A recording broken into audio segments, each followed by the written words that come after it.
One ticket to Tokyo, please. You must die. Everybody must die. I'll tell you this, if there are any intelligent creatures on this planet, they're our enemies. You know what a vampire is? Yes, I've heard of vampire bats. No, not bats. Vampires. Human vampires. Isn't your master joining us for dinner? No, sir. I'm afraid not. Is he indisposed? He's dead. My time has gone into 1,300 articles about experiments with blood. Blood corpuscles, blood groups, blood cells, anything and everything about blood. Welcome to another show. Today, we're going to talk about top 10 vampire films of the 1960s. It's a journey into the shadows of classic cinema. The 1960s marked a renaissance for horror cinema, a decade of creative experimentation, international flair, and the reimagining of classic monsters. Among these, the vampire reigned supreme, its mythic presence haunting screens from Great Britain to Japan. Here, we explore the 10 most iconic, influential, and memorable vampire films of that shadow-draped era. So a great new era in the history of art begins. You're to be a part of it, Millicent. An indispensable part. At number 10, it's Bloodbath from 1966. That's a surrealistic American thriller blending vampires with art world intrigue. Just over 9 minutes were taken from the film Portrait in Terror from 1968. Jack Hill shot all the new scenes with William Campbell and most of the beatnik footage, while Stephanie Rothman added all the vampire footage. Jorge Fenguli has cited this show as the worst movie ever played on his show. The television version of this film is called Track of the Vampire and restores approximately 11 minutes of footage, mostly outtakes to the 69-minute theatrical release version. The added footage includes an extended foot chase early in the film between the vampire killer and one of his female victims, culminating in her death on the surf. Another addition is an impromptu and lengthy dance by leading lady Laurie Saunders, here billed as Linda Saunders. That was performed on the beach. A third added sequence is a dialogue scene between actors William Campbell, Patrick McGee, and an exotic dancer in a seaside nightclub. This sequence was lifted from the Yugoslavian thriller known as Portrait of Terror. In its English dubbed version, background footage from this film had already been liberally sprinkled throughout Bloodbath. In a 40G gravity atmosphere, strange thing happens to man's body and mind. And the number 9 film on our list is Planet of the Vampires from 1965. Another Mario Bava version, Planet of the Vampires takes this genre into outer space. A doomed spaceship crew becomes possessed by vampire entities on a forbidding alien world. Its hallucinogenic color palette, atmospheric sets, and blend of sci-fi with gothic horror would later influence films like Alien, a testament to the boundless imagination of 1960s cinema. Director Mario Bava used the mirror-based Shupton process to combine live action with miniatures and thereby avoiding the costly matte optical printing techniques. Along with it, The Terror from Beyond Space in 1958 and Dark Star from 1974 were also influenced by this movie. The film is considered to be a primary influence on Alien, as we mentioned, although Ridley Scott would later claim that he had never seen the film before making this. Screenwriter Dan O'Bannon explained, "I wasn't aware of Planet of the Vampires. I don't think I had seen it all the way through. I had seen clips from it, and it struck me as evocative. It had the curious mixture that you get in these Italian films of spectacularly good production design with an aggressively low-budget mentality." Coincidentally, both films also featured special effects devised by Carlo Rambaldi. At number 8, it's The Fearless Vampire Killers from 1967. Professor Abrontius was unaware that he was on the point of reaching the goal of his mysterious investigations, accompanied by his one and only faithful disciple, Alfred. Roman Polanski's genre-bending horror comedy is a loving parody of European vampire lore.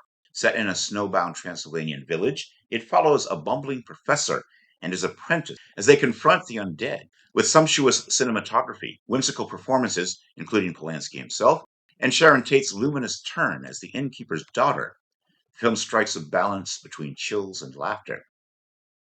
Producer Martin Ransahoff discovered Sharon Tate on the set of the Beverly Hillbillies in 1962 and insisted that director Roman Polanski use her instead of Jill St. John, who withdrew shortly before shooting, as Polanski had planned. Polanski and Tate would later marry. For the ballroom scene, when the music stops and only 3 people are visible in a huge mirror despite a few dozen vampires in the room, Roman Polanski had the room completely copied behind a fake mirror, with 3 doubles acting as the human protagonists. Tell me all about this terrifying thing that happened to you.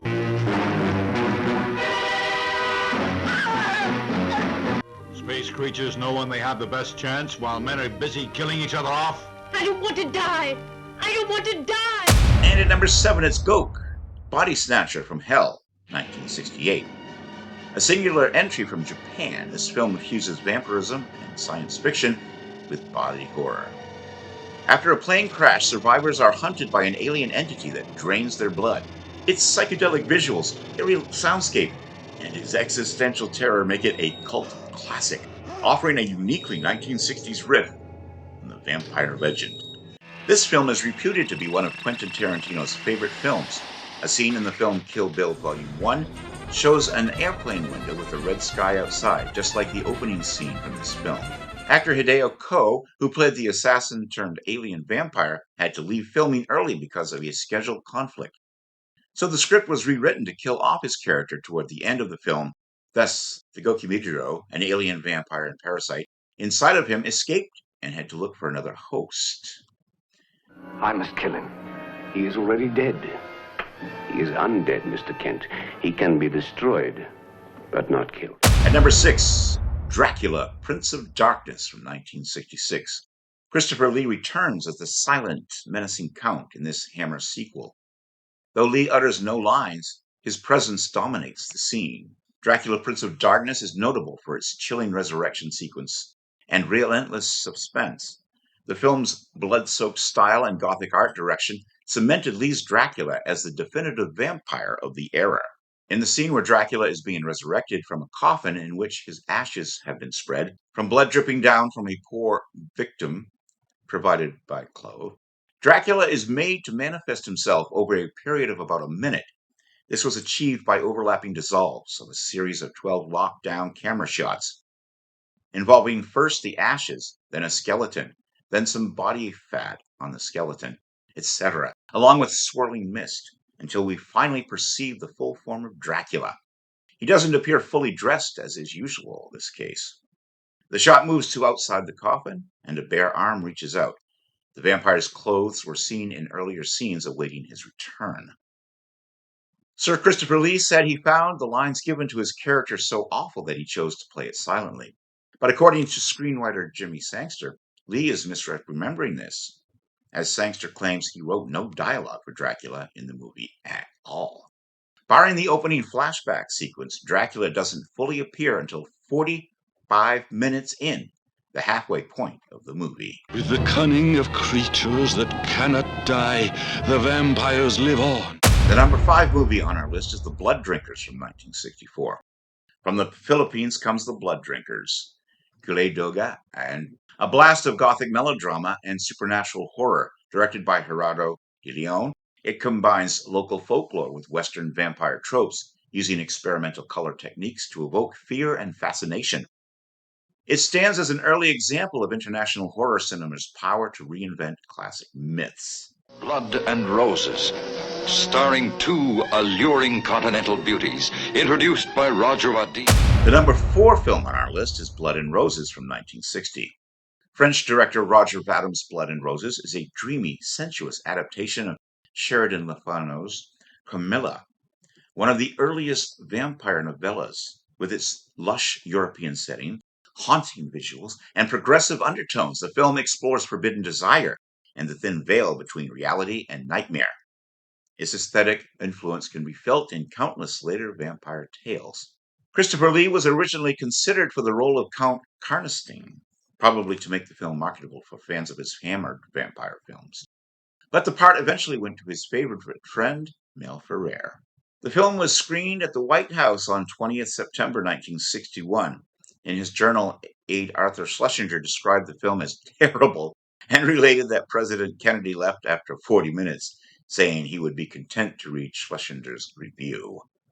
I want you to initiate Mr. Harcourt into our society. The number 3 film on the list is The Kiss of the Vampire from 1963, another Hammer gem. The Kiss of the Vampire eschews Count Dracula in favor of a secret vampire cult operating within a remote 19th century village. Its slow-burning tension, eerie rituals, and a pulse-quickening musical score create a unique take on the vampire myth. Director Don Sharp crafts a tale of seduction, corruption, and supernatural evil that lingers long after the credits roll. The director admitted years later that he wasn't keen on horror films. However, he decided to make Kiss of the Vampire slightly different to the usual Hammer films. Universal Pictures delayed the release of this film by a few months so that a comparison could be made with the concurrently released Hitchcock film The Birds. The sun's already set. They'll be everywhere. The number 2 film on this list is The Last Man on Earth from 1964. Vincent Price delivers a melancholic performance in this adaptation of Richard Matheson's I Am Legend. While it bends the definition of vampirism, its nocturnal plague-ridden monsters are as much zombies as vampires. The film's apocalyptic mood and existential dread make it essential viewing. Its bleak, deserted cityscapes would go on to inspire classics like Night of the Living Dead. Despite being regarded as the most faithful version to the novel, there are some noticeable differences. For example, it depicts the vampires as slow-moving and uncoordinated. In the novel, the vampires were fast and agile.